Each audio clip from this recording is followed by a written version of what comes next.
Morning, everyone. My name is Devin Messner, and I am the Assistant Director of Graduate Financial Aid here at Sargent College at BU. This morning, I'm going to give you a little presentation on financing your graduate education and steps that you can take to do that.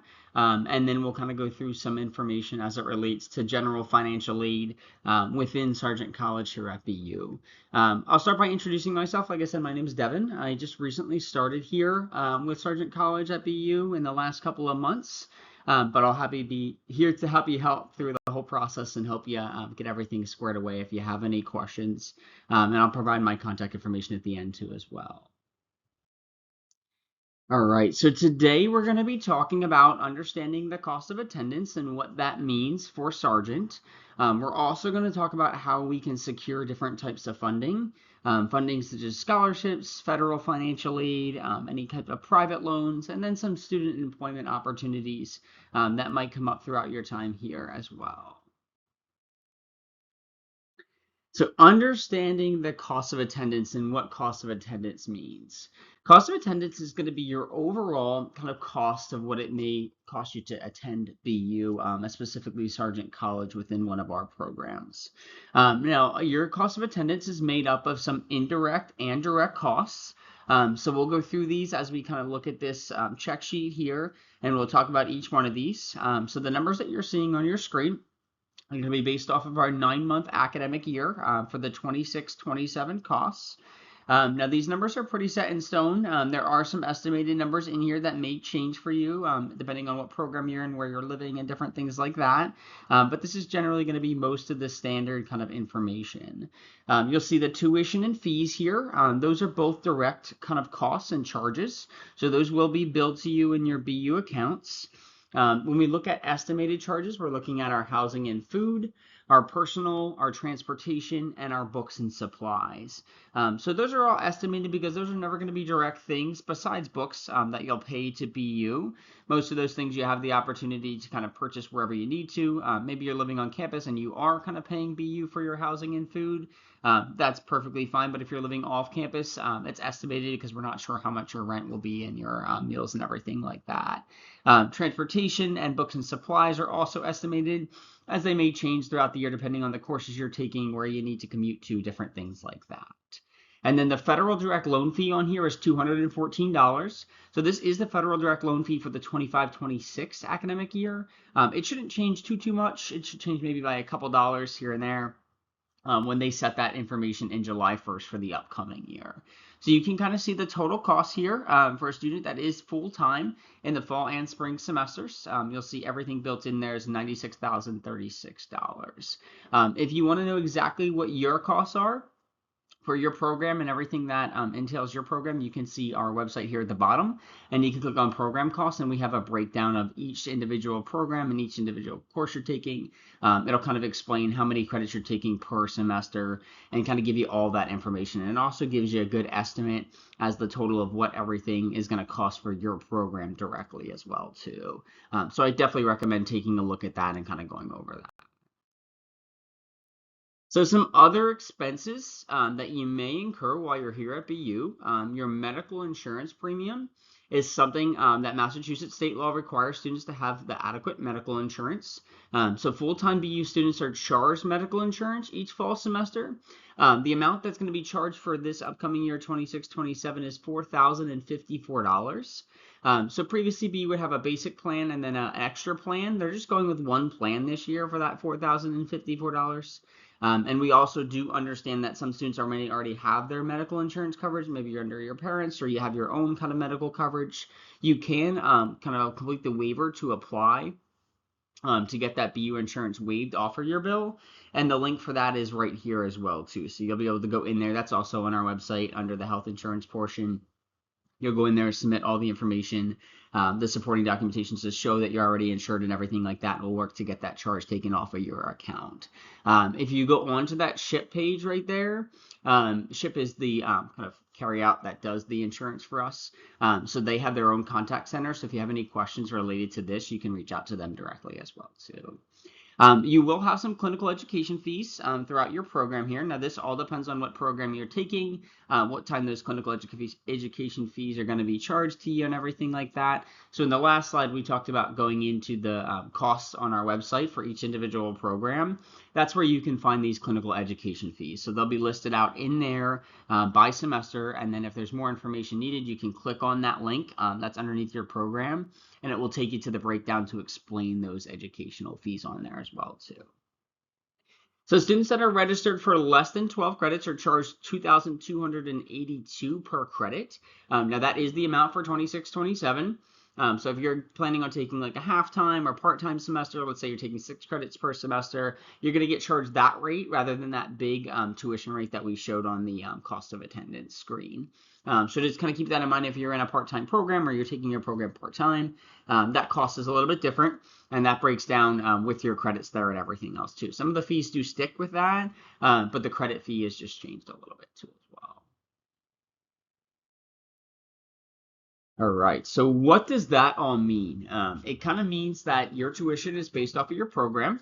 Your program has different kind of rules and regulations and different timing and different semesters.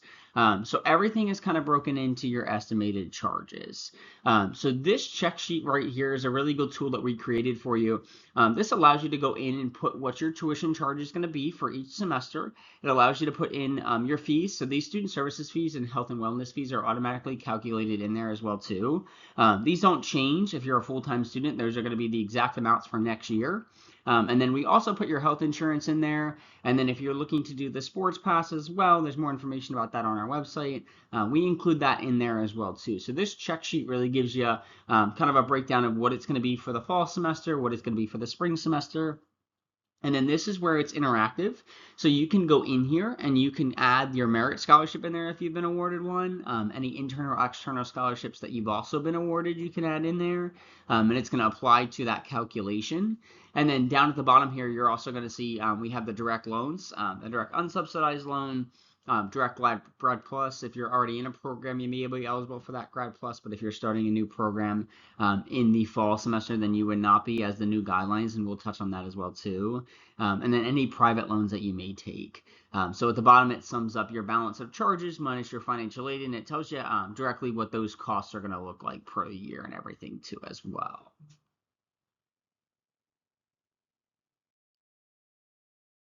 All right, and then summer semester. So we understand that some of you may be starting in this summer semester.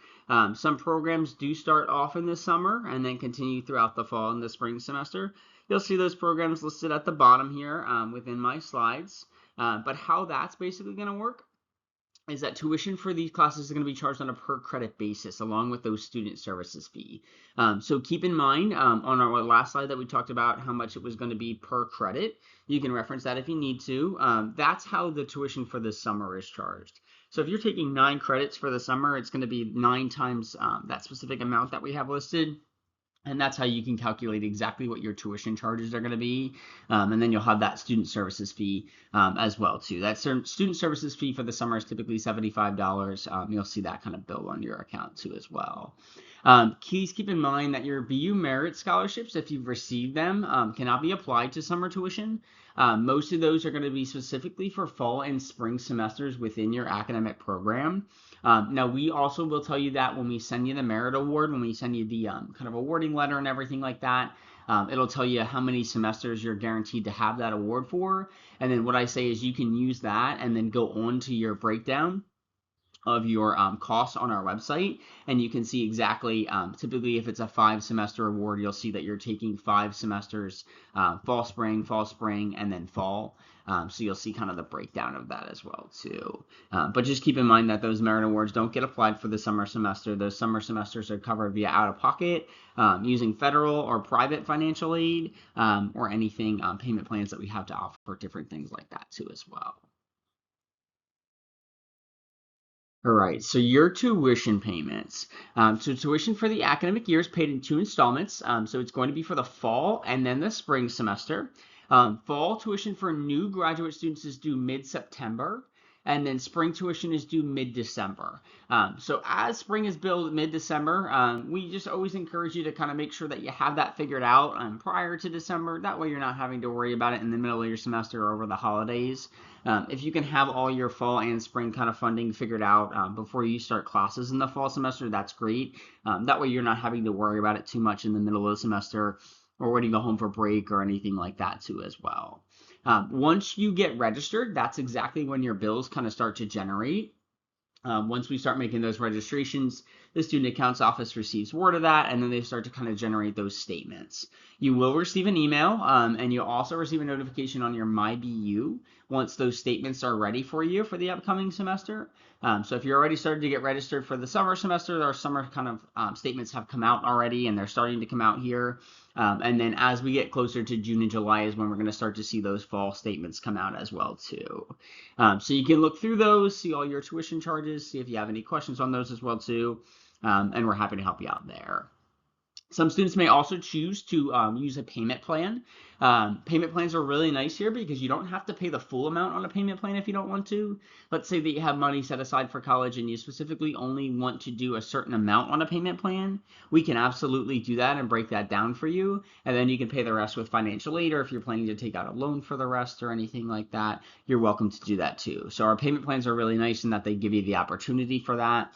And the payment plans are typically going to be interest-free, so you're not going to have to worry about paying any interest on any type of payment plan or anything like that. Students can also enroll for those payment plans by selecting payment plan on the student portal, the student financials portal. If you're interested, you can also go onto the website and take a look at what those may look like. You can see the different options that we have. Based off of your time of enrolling in that payment plan is how many payments you're given the option to do. So if you enroll in a payment plan early in the summer, you may have a couple more extra slots or payments that you can break it up amongst other than if you enrolled like in September timeframe. So just kind of keep that in mind too as well. So how are we going to secure funding? So we've talked about the bill, we've talked about how you're going to get charged, all your balances, everything like that. Now, how do we secure the funding, federal or private, to kind of help kind of pay for everything? So we look at the different types of funding first off. We're going to look at scholarships. We're going to look at our BU scholarships and then our external and private scholarships. We're going to look at federal aid, and that may be our federal loans or our federal work study. And then we're going to look at private loans. And then lastly, we're going to round out with our student employment opportunities, whether that's a grad assistant or a resident assistant, and we'll talk about all these more in detail. All right, so our BU Merit Scholarships are where we're going to start. All of our applicants are automatically considered for a BU Merit Scholarship, including our international students. So if you have received your offer letter, if you've received your acceptance letter, your BU Merit Scholarship should be included in there if you've received one. So when you go through and look at that admissions letter, you'll see, hey, you've been awarded this amount, and the breakdown of what semesters that's going to be used for and everything on there as well too. It will explain kind of the basis for keeping the scholarship. It'll let you know how much over each year you're going to get in terms of the scholarship and everything like that. Keep in mind that our merit scholarships are restricted to full-time students. So if you are going part-time, you would not be able to use your scholarship for that semester. And then we do have to reconsider that scholarship when you come back to going as a full-time student. And then you also have to maintain a minimum 3.0 GPA. Specifically to keep those merit scholarships on your account as well too. As mentioned before, the scholarships are applied to the fall and spring tuition charges, and summer is not included. We don't really have any exceptions for that either, so just keep in mind that it's always going to be applied to those fall and spring kind of semesters, and that summer is going to be paid for, like I said, using federal, private, or kind of out of pocket as well too. But any questions on those scholarships, let us know. We're happy to help you out too. All right, so on our website, if you go on to the BU Sargent website, under the financing school, you're going to see that we do have some external and private scholarships that are listed on there. We are in the process of updating that page daily. So anytime we see a new opportunity that comes up that we've seen BU students really get considered for, we're going to add that to our website.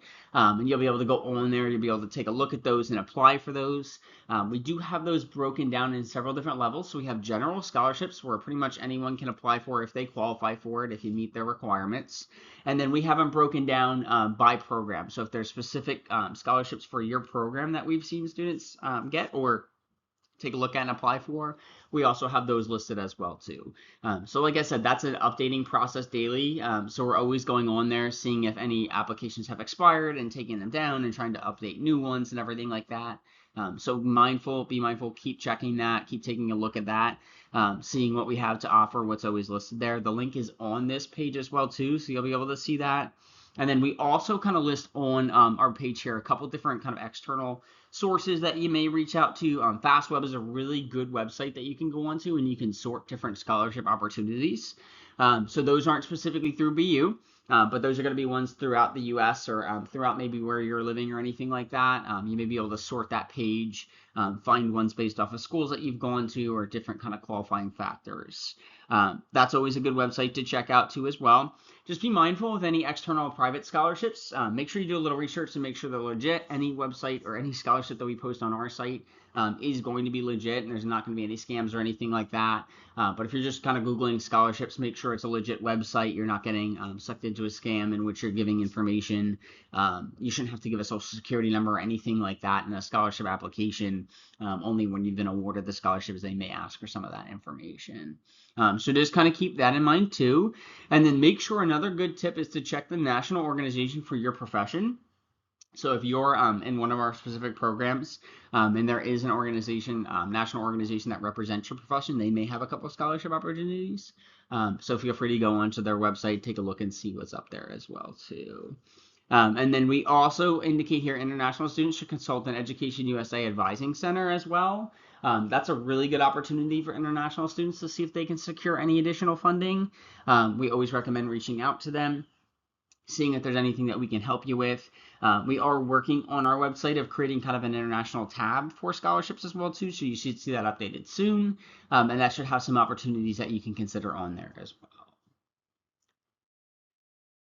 And then through our provost office, we also have some aid opportunities unique to grad students at Boston University.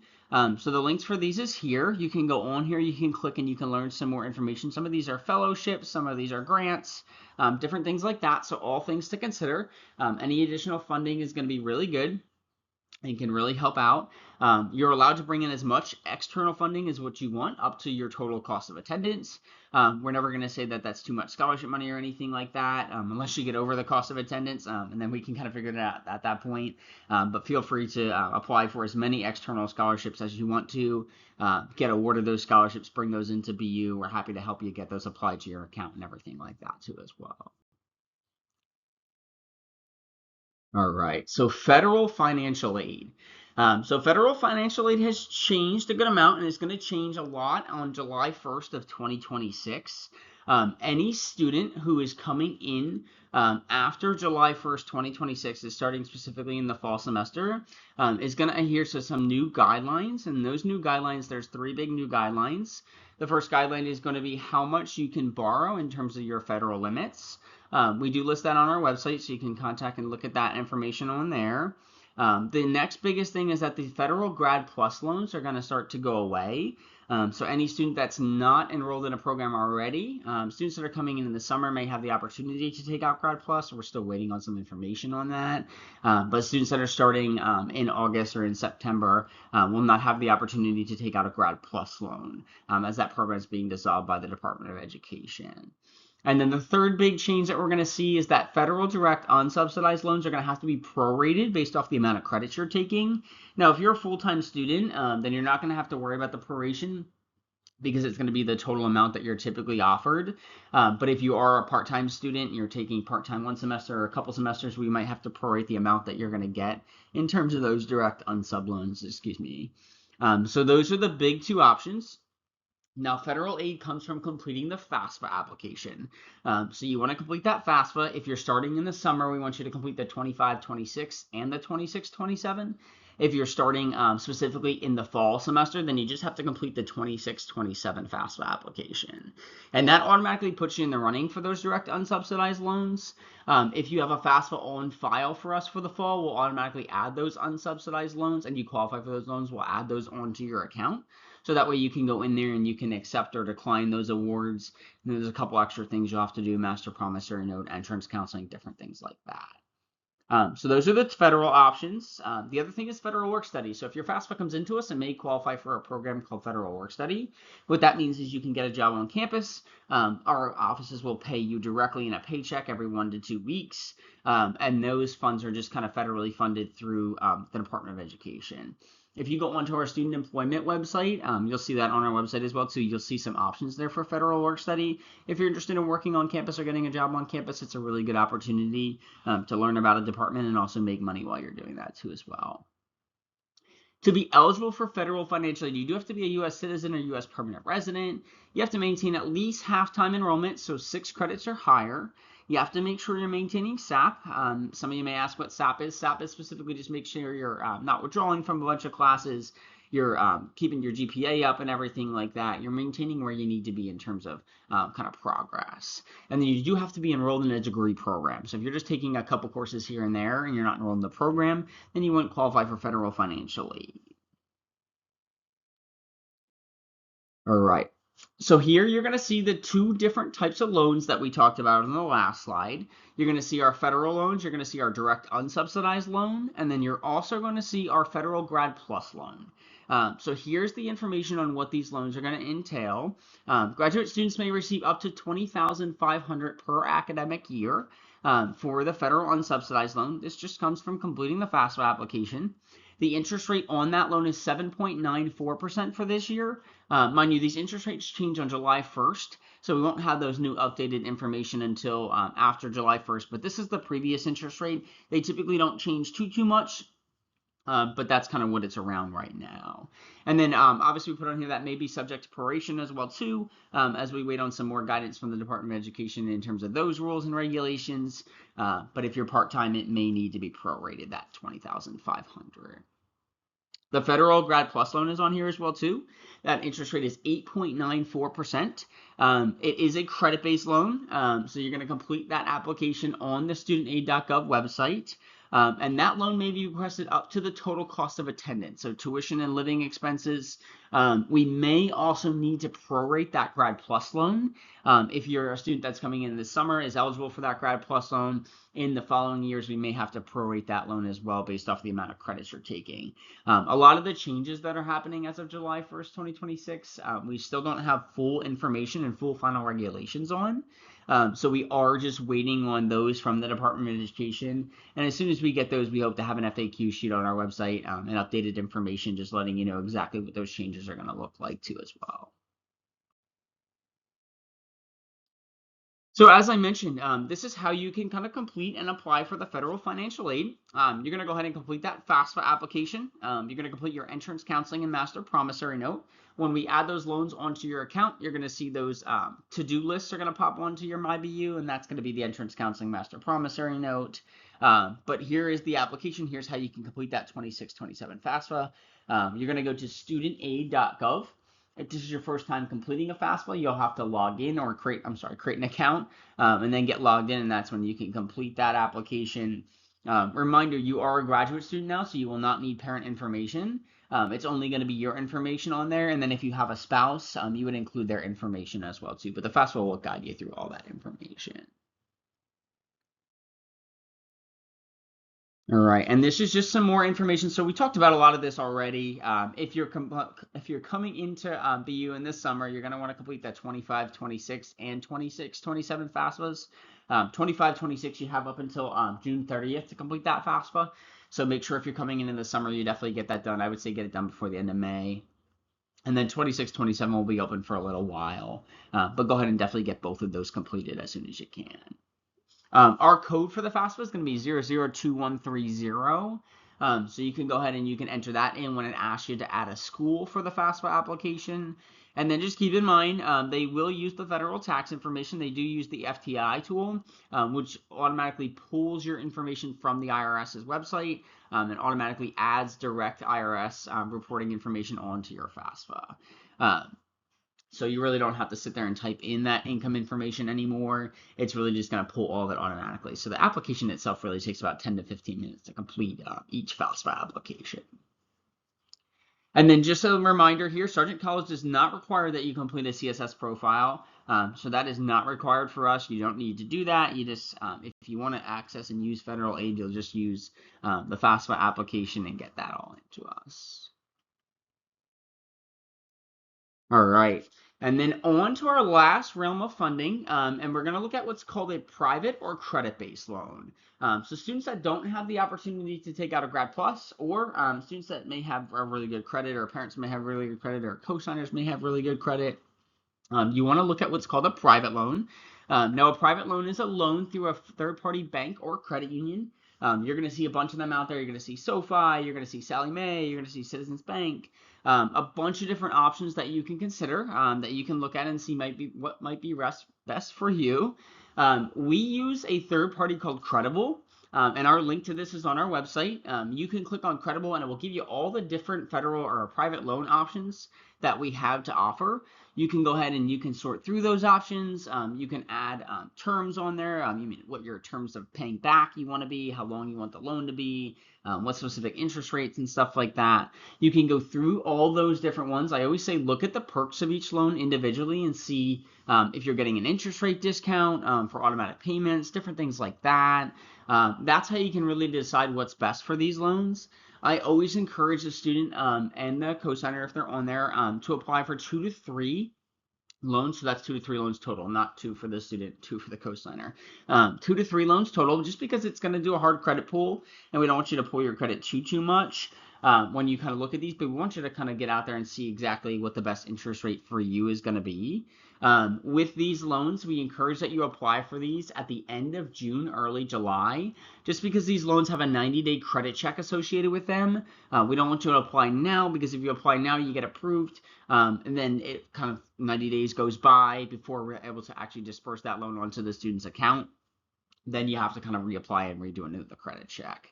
So that's why I say late June, early July. And then similar to the Grad PLUS loans, these loans specifically can be applied for up to the cost of attendance. So you can include housing, meals, everything in these loan applications, even if you're living off campus. That way what happens is you get a refund at the start of the semester, and you can use some of that funding to help pay for your housing or pay for meals or anything like that too as well. Any specific questions on private loans, if you want to go over those a little bit more, feel free to reach out to me, make an appointment. We can kind of talk about those in depth and go over those as well too. And then we also talked about student employment. So we talked about federal work study. We talked about some other opportunities and everything like that. Grad assistantships, you may hear a lot about a GA position. Most of our GA positions are automatically awarded at the program level. What that means is they're automatically awarded at that time of admission within your admissions letter. So if you're getting a merit award or you're getting a grad assistantship, it's going to be included in that offer letter, that admissions letter that goes out to you as well too. So these are chosen by our prospective programs based off our applicants to those programs and everything like that. Those are specifically the Sargent College GA positions. Now, there are other GA positions at BU. There's ones in the Fit Rec Center. There's ones in the Residence Life Center, different things like that. So you're willing to go on to the BU website and look into those GA positions. You do not have to specifically do a GA position within your department. As long as your department's okay with it and your professors are okay with it, everything like that, you can do a GA position at any other part of BU as well too. So we see a lot of our students do the Fit Rec Center GA positions because there's a lot of them out there. And they find those very interesting. A lot of the GA positions, what they are is specifically working on campus. You get paid to work, and then you also get what's called a tuition benefit on your account. So they'll kind of clarify that in the employment process. But they may say that this position pays this certain stipend amount, and then it also pays 4 credits of tuition credit on your bill as well too.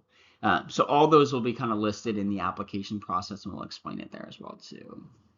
The other one that we see a lot of our students apply for is the grad resident assistant.